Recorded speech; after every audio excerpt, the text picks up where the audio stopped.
बहुत धन्यवाद। बहुत और बहुत इसी धन्यवाद। कड़ी में अभी हमारे साथ नए कवि जुड़ रहे हैं।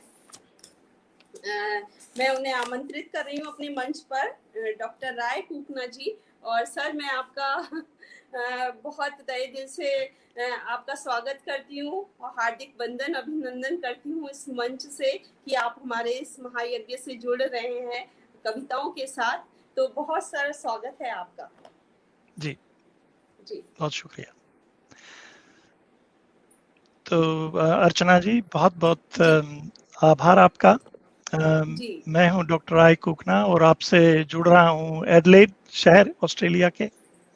ऑस्ट्रेलिया से जुड़े हैं सर आप जी। और मैं आपका परिचय पढ़ दूं, लेकिन 3 मिनट ऑलरेडी हमारे निकल गए हैं, तो मैं बाद में आपको जरूर संबोधित कर दूंगी। अभी आप रचना पाठ कीजिए। जी जी रचना जी क्रम से जुड़िए। जी जी, शुक्रिया अर्चना जी। तो मैं एडलेड से जुड़ रहा हूं और ये गारना नामक ऑस्ट्रेलिया के मूल निवासियों की पुण्य भूमि है। तो पहले तो मैं उनके पूर्वजों को प्रणाम करता हूं, इस भूमि के जो मूल निवासी हैं। और अपनी कविताएं सुनाने से पहले मैं इस कविता महायज्ञ के आयोजकों और श्रोताओं का भी आभार प्रकट करता हूं, क्योंकि उन्होंने मुझे इस छोटी सी विनम्र आहुति देने का अवसर प्रदान किया। और ये एक बहुत बड़ा कार्य है जो अच्छी तरह से संपन्न होगा, ऐसी आशा है। मैं थोड़ा सा अपनी भारत की जड़ों के बारे में बता दूं, क्योंकि मेरी जो रचनाएं हैं, कविताएं हैं, उसमें शायद वहाँ की मिट्टी की, वहाँ की झलक नजर आएगी। जी। तो मैं राजस्थान हरियाणा के सीमावर्ती क्षेत्र हिसार में पला बड़ा, जो मरुभूमि थी उस वक्त, कम से कम। अब तो वक्त बदल गया है। जी, स्वागत है सर। जी।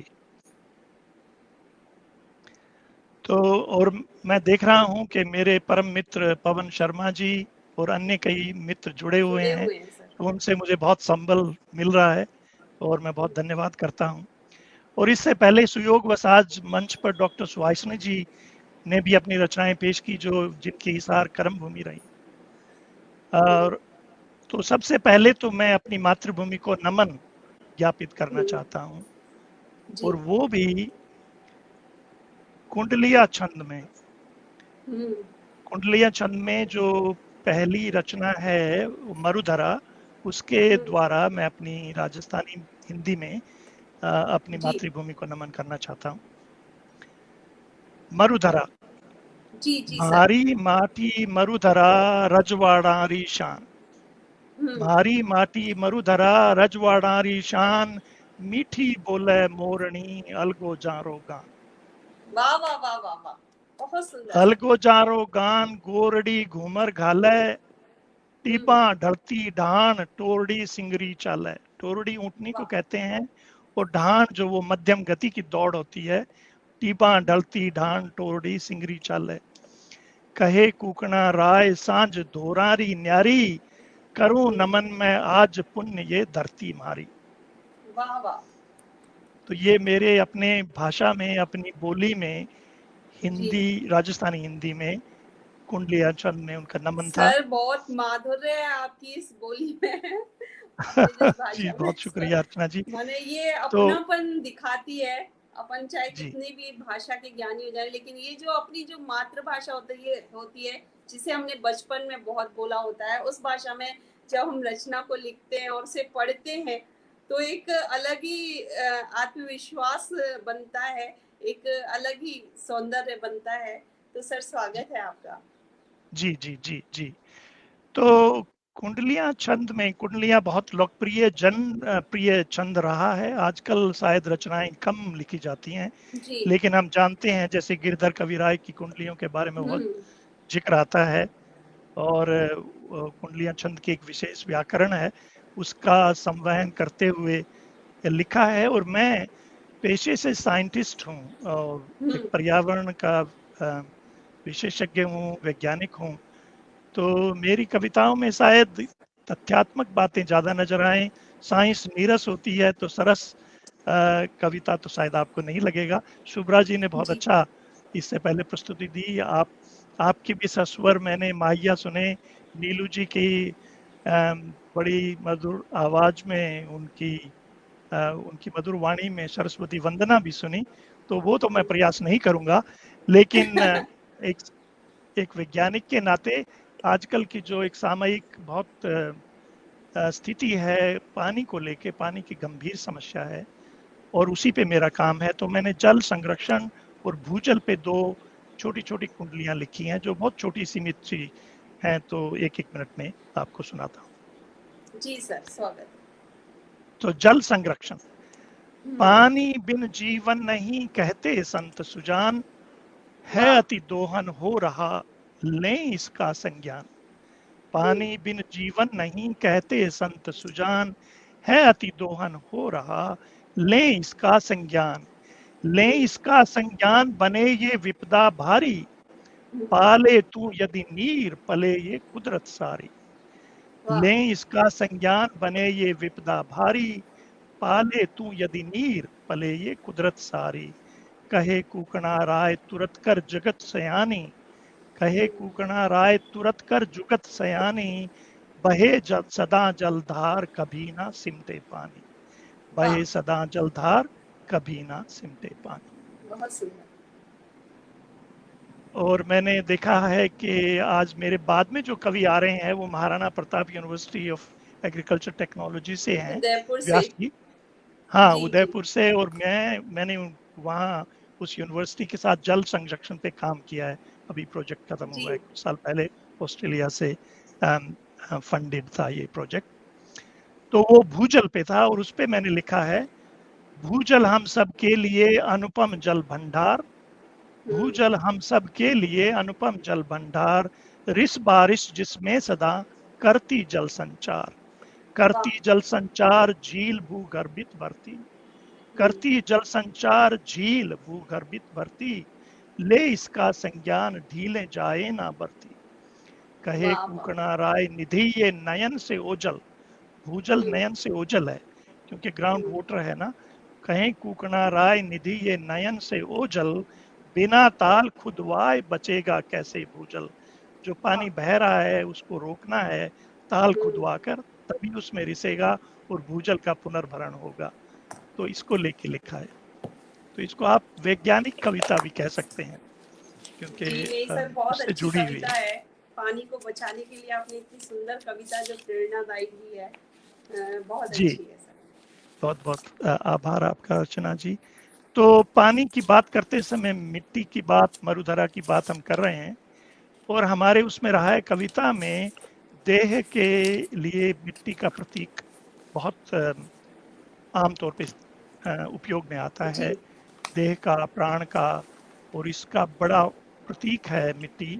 और उसी को लेते हुए मैंने एक कविता कुछ वर्ष पहले लिखी थी जो मैं आपको सुना रहा हूँ। उसका शीर्षक है रेत की मुट्ठी सा ये जीवन, रेत की मुट्ठी सा ये जीवन।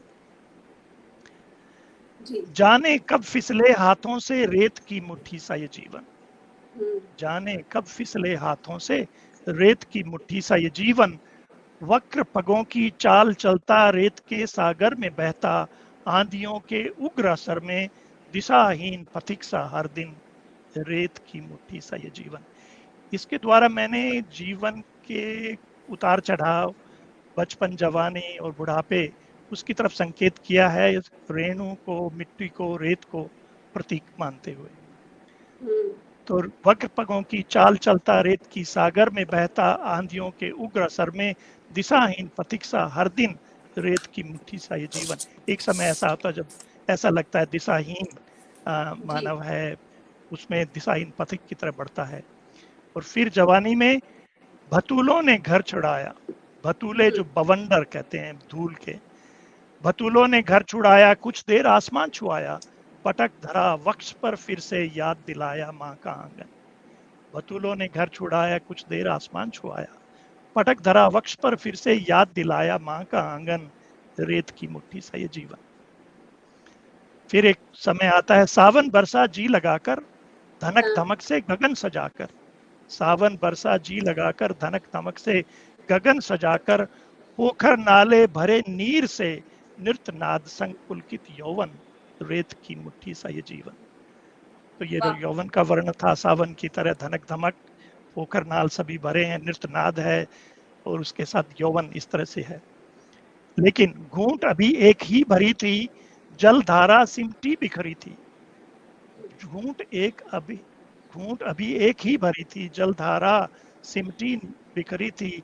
नदी यहाँ से होकर गुजरी, रहा प्यास से व्याकुल ये मन, रहा प्यास से व्याकुल ये मन, रेत की मुट्ठी सा ये जीवन। फिर बुढ़ापा आ जाता है। शुष्क पात सम पलिए पिसरे, बरस बरस सावन भी बिसरे। शुष्क पात सम पलिए पिसरे, बरस बरस सावन भी बिसरे। पुरवा चुप है, बरखा रूठी, ढीली पकड़ ढूंढे अवलंबन, रेत की मुट्ठी सा ये जीवन। ढीली पकड़ वाह, ढूंढे बहुत सुंदर अवलंबन, सर। रेत की मुट्ठी से जीवन। मिट्टी मैं हूं मिटना मुझको, मिट्टी मैं हूं मिटना मुझको, क्यों न बहूं आबाद रेणु बन, क्यों न बहूं आबाद रेणु बन, रेत की मुट्ठी सा ये जीवन। जाने कब फिसले हाथों से, रेत की मुट्ठी से ये जीवन। वाह, बहुत सुंदर ये सर, थी बहुत सुंदर। अर्चना। बहुत बहुत धन्यवाद अर्चना जी। मुझसे पहले हमारे ऑस्ट्रेलिया के एक वरिष्ठ कवि प्रेम माथुर जी आए थे, और हाँ अभी सुब्रा जी भी प्रवास से जुड़ी, और प्रवासी भारतीयों के लिए नॉस्टैल्जिया, अतीत की ललक एक विशेष रहती है। कुछ लोग कहते हैं कि अतीत की ललक या नॉस्टैल्जिया कविता नहीं होती। मैं समझता हूं कि हम प्रवासी भारतीयों के लिए अगर अतीत की ललक ना हो, प्रवास का नॉस्टैल्जिया ना हो, तो हिंदी से हम कैसे जुड़ेंगे, अपनी संस्कृति से कैसे जुड़ेंगे। तो ये तो एक बहुत अभिन्न अंग है हमारी कविता का और हमारी अनुभूति का और सृजन का। तो ये विशेष तौर पे झलकता है हमारी रचनाओं में, खास तौर जी, बिल्कुल। प्रवासी भारतीयों में। तो इसमें मैंने कुछ अपनी यादें, अपनी भूमि से, गांव से, देहात से, मिट्टी से, वहां से यादों के ऊपर लिखा है। याद तो अक्सर आते हैं, जी। तो आपको भी शायद बहुत सारे लोग अब जो घर से दूर हैं, चाहे वो अपने ही देश में हों, फिर भी अपनी मिट्टी की, अपनी अपने जमीन घर की। से दूर कहीं भी जाएं, लेकिन अपने घर की जरूर याद आती है, ये बिल्कुल सत्य जी है। जी जी जी जी। तो याद तो अक्सर आते हैं, खुशियों के अवसादों के, मस्ती के उन्मादों के, वो बिखरे पल अब भी इर्द गिर्द मंडराते हैं। याद तो अक्सर आते हैं, खुशियों के अवसादों के, मस्ती के उन्मादों के, वो बिखरे पल अब भी इर्द गिर्द मंडराते हैं। याद तो अक्सर आते हैं। वाह। अब गांव की सिचुएशन है। भजन कीर्तन रत जगा जाप, फगुआ गीत ढोलक की थाप, भजनी गाते नल दमयंती, भरत हरि हरिचंद सतवंती, भोपी फड़ जब ऊंचे गाती। तो अब ये राजस्थानी सीमावर्ती इलाके का मैंने जिक्र किया। तो जी। भजन कीर्तन रत जगा जाप, फगुआ गीत ढोलक की थाप, भजनी गाते नल दमयंती। हमारे बचपन में गांव में टीवी वगैरह नहीं होता था, भजन करने के लिए आते थे भजनी, और वो किस्से सुनाते थे नल दमयंती, भरतहरि, राजा हरिश्चंद्र, इन इन लोगों के। तो उससे है जी। भजनी गाते नल दमयंती, भरतहरि हरिचंद सतवंती, भोपी फड़ जब ऊंचे गाती, रावण हत्ते सुर मदमाती। तो एक वाह। एक भोपी भोपा जो ट्रेडिशन है राजस्थान में, भोपी वो बड़े ऊंचे स्वर में गाती है, और रावण हत्ते पे सुर के साथ भोपी का स्वर उसी तरह से बढ़ता जाता है। तो भोपी फड़ जब ऊंचे गाती, रावण हत्ते सुर मदमाती, ब्याह बधाई गांव के गीत अब भी पुलक भर जाते हैं। याद तो अक्सर आते हैं। बहुत सुंदर सर। फिर कुएं पर घिरनी का शोर, ब्रह्म जोहड़ पर बोलते मोर, तालों में टिटहरी गाती, टिस्सी हूं की रट लगाती, नील गाय या कभी हिरन अब भी सहम थम जाते हैं। याद तो अक्सर आते हैं। तो वहाँ का बिल्कुल सर। जो दृष्टांत है गांव का, खट्टे बेर झड़बेरी के, पके पपीते पंसेरी से, जामुन या अमरूद इलाहाबादी, याद भर उनकी लार टपकाती, दशहरी हाफुस या लंगड़े आम, मुंह पानी लेते ही नाम, गर्मियों के फल वो अनेक अब भी मन ललचाते हैं। याद तो अक्सर आते हैं। और विशेषकर यहाँ अपने गर्मियों के फल और आम जैसे फल का विदेशों में बहुत उनकी ललक रहती है। अच्छा। अब ताल तलैया पोखर रीते, भेड़ बकरियां बढ़ के नीचे, पीपल छाया लेटे पाली, जेठ में हल चलाते हाली, थकी दोपहरी जी। सुस्ताते हैं, याद तो अक्सर आते हैं। और पवन कुमार गर्मी के शर्मा बाद जी, क्या आंधी नहीं बात है, जब डॉक्टर आते साहब बादल, लिख रहे हैं। आंधी नहीं जब आते बादल, भारत भूषण। जमकर झड़ी लगाते बादल, बरखा जी। लाती जान में जान, ढह जाते मिट्टी के मकान, नालों में कूद नहाते बच्चे, किलकी मार बुलाते हैं, याद तो अक्सर आते हैं। वाह, बहुत सुंदर। फागुन में रंगों का जोर, चैत्र में पूजा गणगौर, सावन भादों तीज के झूले, विजयदशमी न हम भूले, दिवाली प्रव के मिष्ठान, मन मीठा कर जाते हैं, याद तो अक्सर आते हैं। वाह तो वाह। चाहे वो गांव का आसपास का वातावरण हो, या फल हो, या त्योहार और पर्व हो, सभी खास तौर पे प्रवास में जी जी। उनकी ललक रहती है। सालों और दशकों की दूरी, मृग अब भी ढूंढे कस्तूरी। तो ये थोड़ा सा दर्शन है इसमें। सालों और जी। दशकों की दूरी, मृग अब भी ढूंढे कस्तूरी, घर भी छूटा गांव भी छूटा, छूटा गेह पर नेह न छूटा। घर भी हम्म। छूटा गांव भी छूटा, छूटा गेह पर नेह न छूटा, पहर आठवें चादर खींच, सपने हम्म। भोर जगाते हैं। अच्छे, पहर अरे वाह वाह। आठवें चादर खींच, सपने भोर जगा सजाते हैं, याद तो अक्सर आते हैं। बहुत सुंदर सर। सात समंदर पार बसे हम, मेहनत करते कमर कसे हम, सपना एक सजोया हमने, क्या पाया क्या खोया हमने, इसे सोच खो जाते हैं, याद तो अक्सर आते हैं। तो बहुत खुशियों सुंदर के, सर, बहुत अवसादों सुंदर। के, मस्ती के, उन्मादों के वो बिखरे पल अब भी इर्द गिर्द मंडराते हैं, याद तो अक्सर आते हैं। बिल्कुल सर, बिल्कुल सत्य, बिल्कुल सत्य को प्रतिपादित कर रही है आपकी ये कविता। और सच जी में जी आप कितना महसूस करते हैं, कितनी संवेदनाएं जुड़ी हैं हमारे इस देश से आपकी। तो सब कुछ अभिव्यक्त कर रही है आपकी यह कविता। बहुत जी शुक्रिया। जी और पवन कुमार शर्मा जी लगातार आपको कमेंट कर रहे हैं। भारत भूषण जी भी जुड़े हुए हैं, वो भी लगातार प्रशंसा कर रहे हैं आपकी कविताओं की, आपकी रचनाओं की, और आपके इस जज्बे की, जो भारत के लिए जी। है वो बना है। हमने ये पल साथ जिए हैं, तो वो मेरे ख्याल में उसके साथ हमारी अनुभूतियां जुड़ी हुई हैं और जी। संस्कार जुड़े हुए हैं। तो ये तो उनका बड़प्पन है कि वो इतना उत्साहवर्धन करते हैं। तो समय की मांग कैसे है? 10 मिनट हैं। अभी अभी सर 9 मिनट बाकी हैं आपके पास। जी। तो अब मैं कवि का सामाजिक विषमताएं, विरूपताओं के लिए अतिरिक्त संचेतना, चेतना व संवेदना होना जरूरी है, और इसके चलते उनका एक्टिविस्ट होना भी जरूरी है। जी एक सामयिक संदर्भ पर नवगीत जो मैंने डॉक्टर जगदीश व्योम सर के सानिध्य से लिखा, वह जी। रामकिशोर दाहिया जी के संवेदनात्मक आलोक में अभी भी स्वागत है सर प्रकाशित हुआ आपका। है। तो वो है आज की सामयिक सिचुएशन पर और घटनाओं पर। तो इसका शीर्षक है सबको अन्न खिलाने वाला। जी। सबको अन्न खिलाने वाला कब तक भूखा सोएगा, सब्र कभी तो खोएगा। अच्छा। सबको अन्न खिलाने वाला कब तक भूखा सोएगा, सब्र कभी तो खोएगा। खाद बीज आकाश छू रहे, डीजल ने भी पर खोले, दिल्ली नहीं किसी की सुनती कोई कितना भी बोले। हम्म। खाद बीज आकाश छू रहे, डीजल ने भी पर खोले, दिल्ली नहीं किसी की सुनती कोई कितना भी बोले। भूमि पुत्र कब तक अपनी इस बदहाली पर रोएगा, सब्र कभी तो खोएगा। वाह, सही बात है। खेती का भी खेती का भी एक गणित है, लगता है सीधा साधा। हम्म। खेती का भी एक गणित है, लगता है सीधा साधा। सस्ती उपज आय भी कम है, लागत इसमें है ज्यादा। वाह, बहुत सुंदर। घाटे के इस सौदे पर वह कब तक सपने बोएगा, सब्र कभी तो खोएगा।